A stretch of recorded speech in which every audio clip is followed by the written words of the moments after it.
In this episode 22 of our journey on life, we are going to discuss about the agreement with God, in agreement with God. Why we are taking these topics?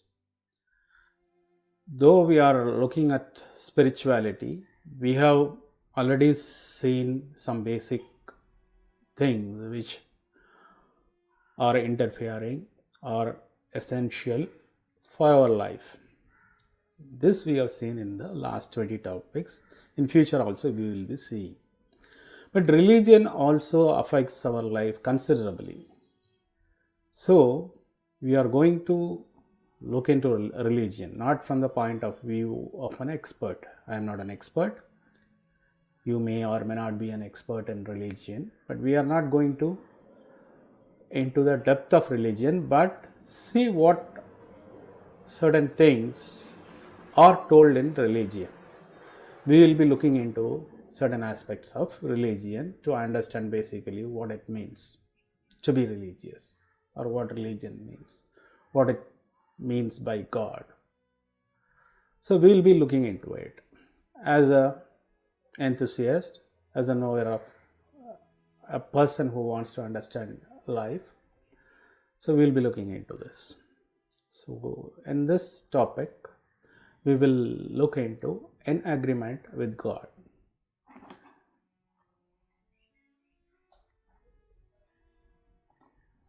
So an agreement with God is called a covenant.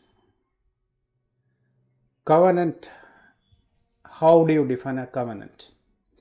Covenant in general is a mutual contract or an agreement between two parties. Generally it is a contract between two parties in which one party binds itself to the other to accomplish something upon certain conditions, giving or receiving something which is accompanied with certain signs and symbols for the purpose of ratifying in the most solemn manner the contract entered into, and for the sake of confirming it, that the engagement may be kept inviolate. This is by Zacharias Ursinus, 1534 to 1583. The doctrine, another quote is, the doctrine of the covenants is at the core of theology, and the health of any theological system depends on its understanding of this truth. It was God who started to make a covenant with man. He wanted to have a relation with him under certain conditions. God executed his promises and was honest in spite of our dishonesty. This is a quote. The covenant of God with man was an everlasting one. Covenant between God and man.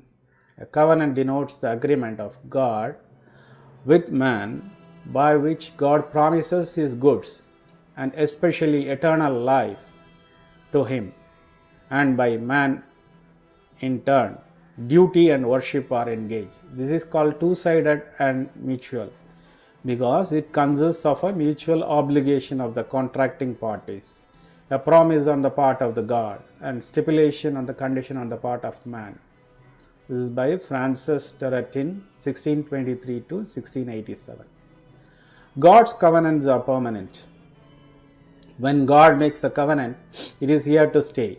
We need to take seriously Jesus' words. Think not that I am come to destroy the law or the prophets. I am not come to destroy, but to fulfill. For verily I say unto you, till heaven and earth pass, one jot, jot means a small amount, or one title shall in no wise pass from the law, till all be fulfilled. This is Matthew 5:17 and 18.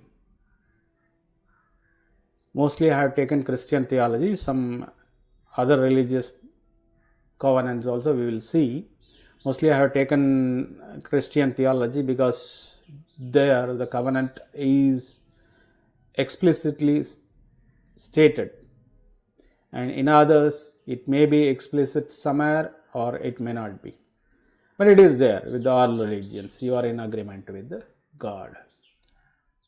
So how does God enforce his agreement by threat? By threat only. Unto the woman he said, I will greatly multiply thy sorrow and thy conception. In sorrow thou shalt bring forth children, and thy desire shall be to thy husband. He shall rule over thee. And unto Adam said, in the sweat of thy face shalt thou eat bread, till thou return unto the ground. Genesis 3:16 and 20. God's covenant with Adam. The first covenant made with man was a covenant of works, wherein life was promised to Adam and into him to his posterity, upon condition of perfect and personal obedience. Thus the covenant of works was made with Adam before the fall. According to M.E. Osterhaven, the covenant of works consisted of three things. 1. A promise of eternal life upon the condition of perfect obedience throughout a probationary period. 2. Threat of death upon disobedience. And 3. The sacrament of tree of life. There is one covenant of works, covenant of grace, and covenant of redemption. God's covenant with Noah and his sons. Then God said to Noah and to his sons with him, behold, I establish my covenant with you and your descendants after you, and with every living creature that is with you, the birds, the cattle, every beast of earth with you, as many as come out of the ark. I establish my covenant with you. Then never again shall all flesh be cut off by the waters of flood, and never again shall there be a flood to destroy the earth. This is Genesis 9:8 to 17. God's covenant with Abraham. Now the Lord had said to Abraham, get out of your country, from your father's house, to the land that I will show you. I will make you a great nation. I will bless you and make your name great, and you shall be a blessing. I will bless those who bless you, and I will curse him who curses you, and in you all the families of the earth shall be blessed. Genesis 12:1-3. God's covenant with people. 10 commandments constituted a covenant between God and the people. They were written on 2 tablets that were called tablets of the covenant, and these were put into tabernacle, also called the tabernacle of covenant.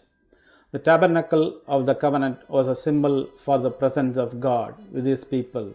The observance of the commandments meant that God was their God and that they were his people. According to this covenant, God gave them the commandments to obey, and in return he would guard and bless them.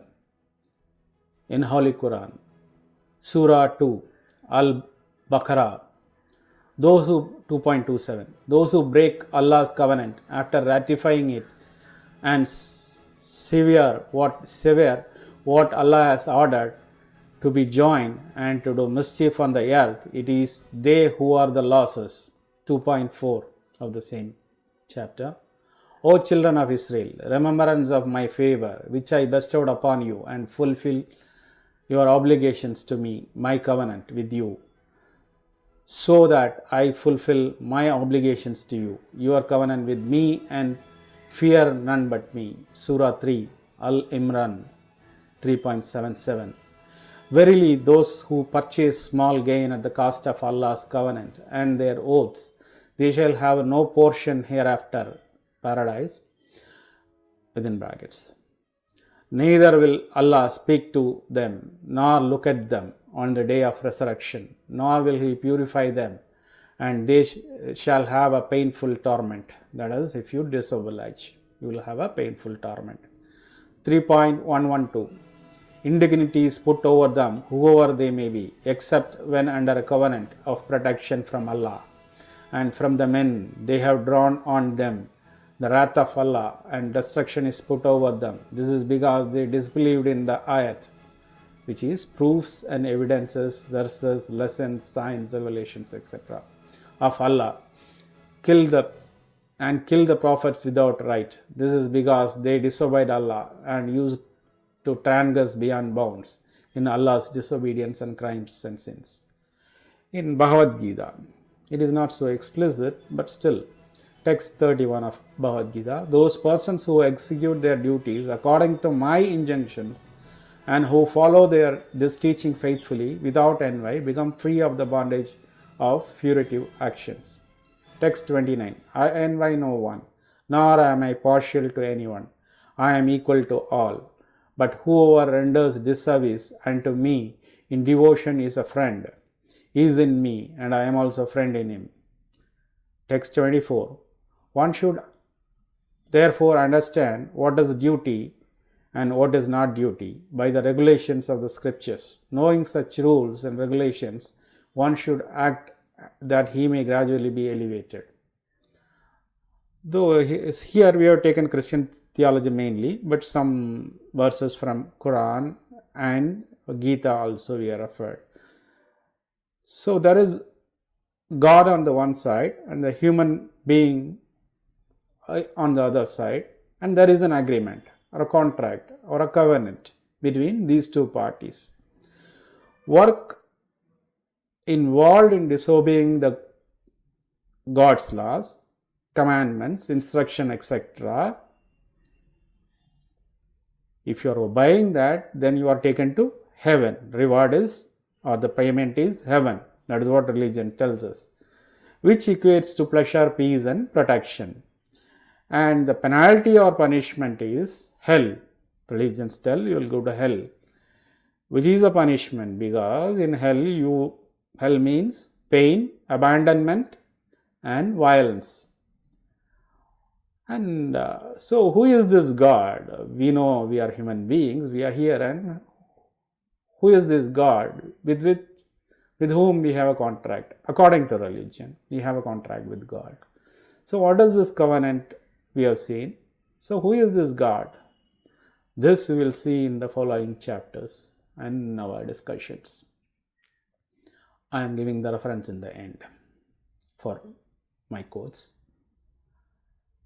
Please subscribe to my channel, press the like button and the bell icon. Thank you. We'll continue our journey further deeply into other aspects of life.